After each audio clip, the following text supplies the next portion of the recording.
اعوذ باللہ من الشیطان اللعین الرجیم بسم اللہ الرحمن الرحیم رب اشرح لی صدری ویسر لی امری واحلل عقدۃ من لسانی یفقهوا قولی اللہم صلی علی محمد وآل محمد۔ سامعین عزیز، مومنین مومنات، اللہ تعالیٰ سے دعا کرتے ہیں کہ مالک دو جہان ان لمحات کو اپنی بارگاہ میں عبادت میں شمار فرمائے، ہم اور آپ سننے والے تمام احباب کی نیک دلی شرعی حاجات کو پورا فرمائے، آمین یا رب العالمین۔ عزیزان گرامی قدر، آپ کی خدمت مبارک میں آج 3 وظائف بیان کرنے ہیں، بہت ہی مختصر سے بہت ہی آسان۔ آئیے سامعین عزیز، یہ 3 وظائف آپ کی خدمت مبارک میں عرض کرتے ہیں۔ آپ سے عرض ہے کہ ہمارے نجفی کربلائی یوٹیوب چینل کو سبسکرائب فرما دیجئے اور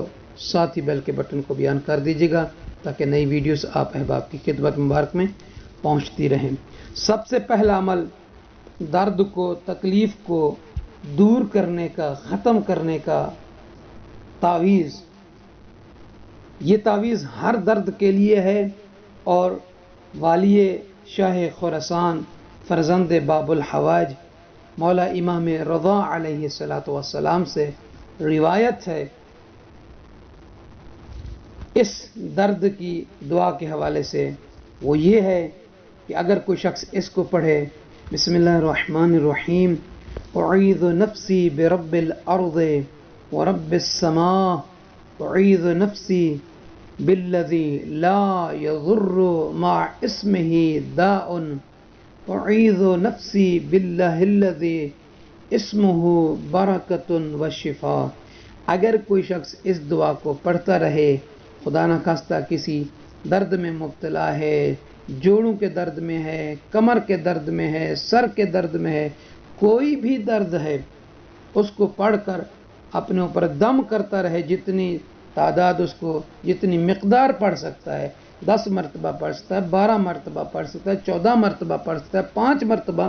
اس کو روزانہ پڑھ کر اپنے جسم پر پھونک مارتا رہے، انشاءاللہ تعالی خداوند عالم اس درد سے، اس تکلیف سے اسے نجات عطا فرمائے گا۔ اور دوسرا عمل کہ زندان سے، قید و بند سے رہائی کا عمل ہے، باب الحوائج امام موسیٰ کاظم علیہ السلام، وہ یہ ہے، یا مخلص الشجر من بین رمل و طین و ماء و یا مخلص اللبن من بین فرث و دم و یا مخلص الولد من بین مشیمت و رحم و یا مخلص النور من بین الحدید والحجر و یا مخلص الروح من بین الاحشاء والامعاء، خلصنی من بین یدی ہارون۔ تو یہاں پہ کیونکہ امام علیہ السلام کا، کیونکہ امام علیہ السلام ہارون ملعون کی قید میں تھے تو ان کا یہاں پہ نام ہے، تو اس دعا کو آپ نے ہارون کا نام یہاں پہ نہیں لینا، قید سے رہائی کے حوالے سے قصد کر لینا ہے۔ تو عزیزان گرامی قدر، روایت میں ہے کہ امام موسیٰ کاظم علیہ السلام نے یہ دعا اس وقت پڑھی جب آپ ہارون عباسی کی قید و بند میں تھے۔ جب رات چھا گئی تو امام علیہ السلام نے وضو کیا، 4 رکعت نماز پڑھی اور پھر اس دعا کو پڑھا۔ اسی رات خلیفہ ہارون نے ایک ہولناک خواب دیکھا جس سے وہ ڈر گیا اور اس نے امام موسیٰ کاظم علیہ السلام کی رہائی کا حکم دیا تھا۔ تو یہ دعا ہے، اس دعا کو پڑھنے سے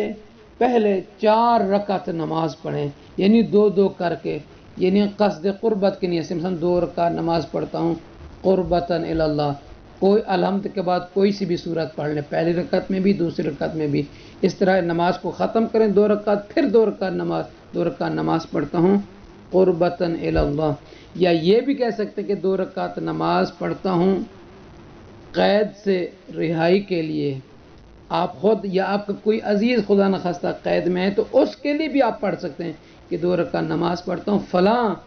عزیز کی قید کی رہائی کے لیے قربتاً اللہ 4 رکعت نماز 2 کر کے پڑھیں، پھر اس کے بعد یہ دعا پڑھتے رہیں وظیفہ کا انشاءاللہ اس مظلوم امام علیہ السلام کے صدقے میں جن کا بتایا ہوا یہ وظیفہ ہے وہ قید سے رہائی، نجات اور چھٹکارا حاصل کرے گا۔ اور آخری اور تیسرا جو ہے وہ عمل یہ ہے کہ علم اور فہم میں زیادتی کا وظیفہ۔ عبداللہ بن جندب جو مولا امام موسیٰ کاظم علیہ السلام اور مولا امام رضا علیہ السلام کے اصحاب میں سے ہے اور ان کے وکیل میں سے بھی ہے۔ یہ امام موسیٰ کاظم علیہ السلام کی خدمت مبارک میں عریضہ تحریر کیا زاہد عبداللہ بن جندب نے کہ قربان جاؤں مولا، میں بوڑھا ہو چکا ہوں، کمزوری کی وجہ سے کئی ایسے کاموں سے عاجز ہو گیا ہوں جن کے انجام دینے کی طاقت رکھتا تھا۔ مولا میں آپ پر قربان جاؤں، مجھے کوئی ایسا کلام تعلیم فرمائیں جو مجھے اللہ تعالی کے نزدیک کر دے اور میرے علم و فہم میں اضافے کا موجب بھی ہو، یعنی سبب بھی ہو۔ تب امام موسیٰ کاظم علیہ السلام نے جواب میں انہیں حکم دیا کہ اس ذکر شریف کو زیادہ سے زیادہ پڑھا کرو، وہ یہ ہے بسم اللہ الرحمن الرحیم لا حول ولا قوت الا باللہ العلی العظیم۔ اس دعا کو کثرت کے ساتھ پڑھیں اور بچوں کو بھی یاد دلائیں، بڑوں کو بھی چاہیے کہ اگر چاہتے ہیں کہ علم میں اور فہم و فراست میں اضافہ ہو